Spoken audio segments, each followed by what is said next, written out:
O clã Zenin sempre foi muito orgulhoso, pois sempre produziu algum dos feiticeiros mais poderosos de cada era, mas, ao longo do tempo, esse orgulho se tornou tão forte que qualquer indivíduo que nascesse sem energia amaldiçoada no clã Zenin era eternamente humilhado e tratado como escória. O curioso é que as duas pessoas mais fortes de toda a história dessa família são justamente aqueles que não possuem um pingo sequer de energia amaldiçoada, Toji e Maki. E todo esse preconceito que eles sofreram viria a ser a ruína do clã Zenin. Essa é a história sangrenta por trás do massacre do clã Zenin.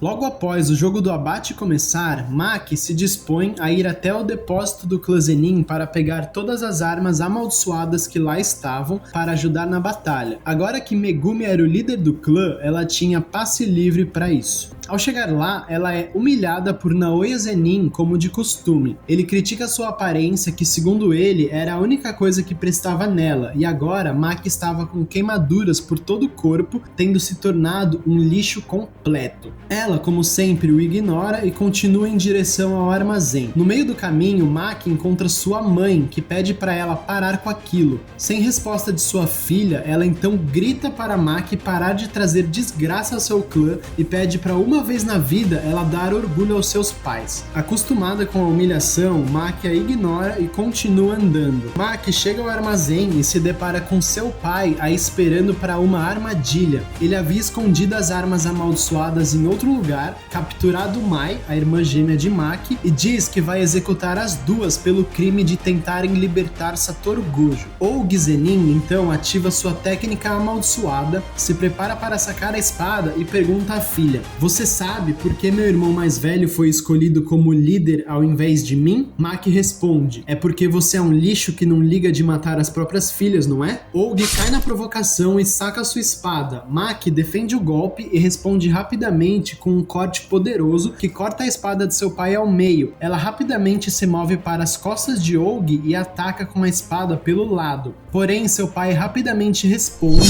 desvia do golpe e causa um corte profundo em seu abdômen. Maki foi pega de surpresa, pois havia cortado a espada e não esperava ser cortada, mas seu pai usou sua energia amaldiçoada para refazer a espada e enquanto Maki cai no chão, Ougi termina: "A razão para eu não ter sido escolhido como líder do clã Zenin é porque vocês duas não passam de 2 fracassos." Ele então arrasta as duas para uma câmara de treinamento do clã onde existem várias maldições de grau 2 ou menor e as joga para a morte. Ele então se despede e fecha as portas do local. Mai é a primeira a acordar e elogia sua irmã enquanto a pega no colo. Mai diz que sempre soube que isso iria acontecer algum dia e dá um beijo em sua irmã. Nesse momento, Maki acorda na praia ao lado de Mai, que se despede e começa a se afastar. Maki pede para ela, por favor, não ir embora, mas Mai a ignora e diz que já tinha sacado há um bom tempo o porquê de gêmeos serem considerados um mau presságio no mundo Jujutsu. É como na alquimia, para receber uma coisa você precisa dar outra em troca, mas esse não era o caso para gêmeos, pois no mundo Jujutsu eles eram considerados como um único indivíduo. Você entendeu, Maki? Não importa o quanto você se esforça para ficar mais forte, porque eu não tenho intenção alguma de ficar mais forte. Enquanto eu estiver por perto, você sempre vai ser meia boca. Então eu vou levar tudo comigo, até a energia amaldiçoada, mas só me prometa uma coisa: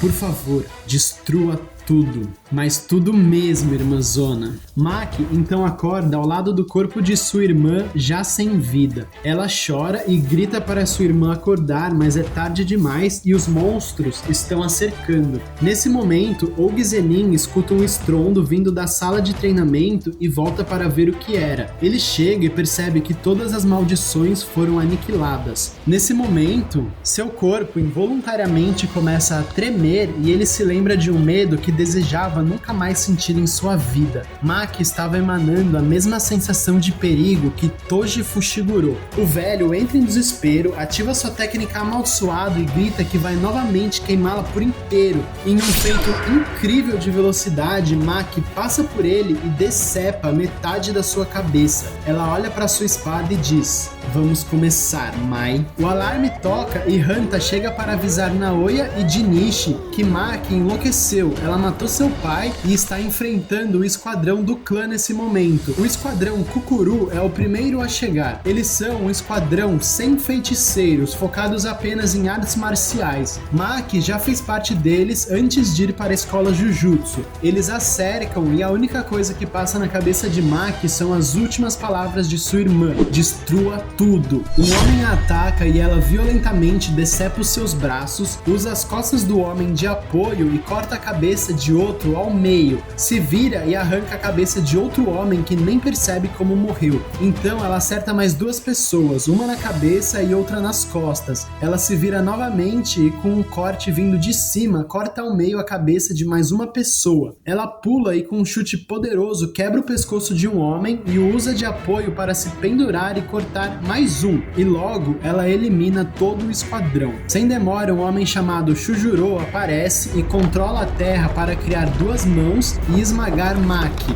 O esquadrão rei havia chegado. Esse era o esquadrão mais forte do clã Zenin, formado somente por feiticeiros da semiclasse 1 para cima. Maki escapa das mãos feitas de terra e se aproxima de Shojuro, que revida com um chute e é auxiliado por um homem que ataca Maki com a espada. Ela defende os dois golpes e com um golpe rápido perfura a garganta dos dois. Quem aparece agora é Kanta, que usa sua técnica amaldiçoada para paralisar Maki e grita para Jinichi atacá-la. Com sua nova força monstruosa, Maki quebra o feitiço e faz Kanta sangrar pelos olhos, no que ele grita para Jinichi que agora, de algum jeito, Maki estava igualzinho ao Toji e que eles precisavam matá-la ali mesmo. Jinichi usa sua técnica para invocar múltiplos punhos gigantes que esmagam Maki. Kanta o elogia por ter conseguido, mas quem sai da cortina de fumaça é Maki, segurando a cabeça de Jinichi em suas mãos, enquanto Kanta morre logo em seguida. Finalmente, Naoya chega e diz a Maki que ela não tem coração por ter matado toda a sua família, e ela responde que não, seu pai o levou embora. Naoya ataca sem parar, tentando tocar Maki para ativar sua técnica, e ela defende quase todos. Porém, ele consegue contato e a congela por 1 minuto. Naoya aproveita essa brecha para ativar sua técnica e acertar um chute em alta velocidade em Maki, que a faz sair voando para longe. Naoya se teleporta para trás e acerta outro chute forte em Maki, que a lança contra o chão enquanto ele brada: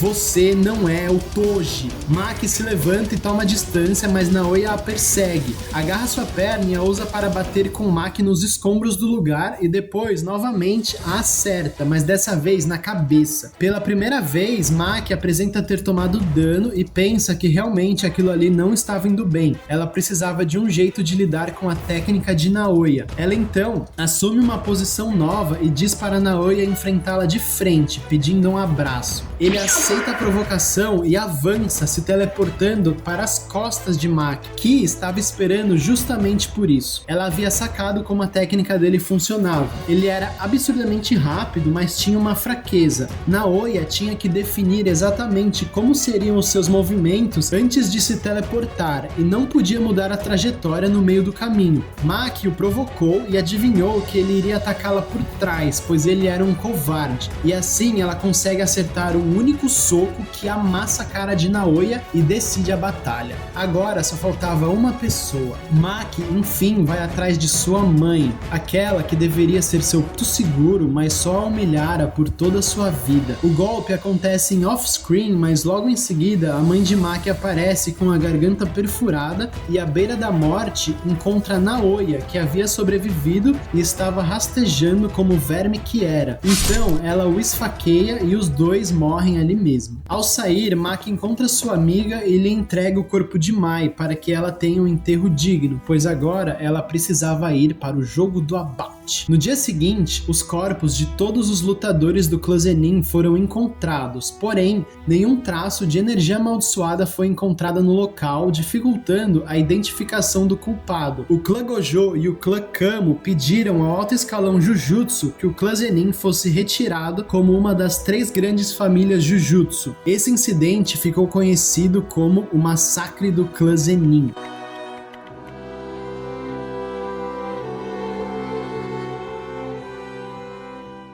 Galera, os humilhados serão exaltados. Foi muito bom ver todos esses personagens que sempre humilharam a Maki e a irmã dela serem derrotados um a um. No final, ela conseguiu cumprir a promessa para a irmã dela de destruir todo mundo, né? Não sobrou ninguém. Pai, mãe, tio, foi todo mundo de base. Depois desse upgrade, a Maki se tornou a mais forte do time dos mocinhos ao lado do Yuta. Mas eu ainda acho que o Toji é mais forte, hein? Apesar deles terem a mesma força, ele tem mais experiência de batalha e mais malandragem também. Mas a maior força de todas é a força que você vai me dar se você se inscrever aqui no canal. Galera, esse vídeo deu muito trabalho pra fazer, eu espero que vocês estejam curtindo esse estilo de vídeo mais bem editado, e eu faço porque eu curto muito Jujutsu e eu quero compartilhar com vocês também, conversar, mas eu não vou mentir, um dia eu espero poder viver de YouTube e pra isso eu preciso da ajuda de vocês. Se inscreve aí no canal, não custa nada e vocês saem ganhando também, porque aí eu vou conseguir trazer cada vez mais vídeo de Jujutsu aqui pro canal e eu sei que vocês curtem. Meu nome é Leonardo Cirilo e esse aqui é o Mangá Legend. Eu vou ficando por aqui, galera.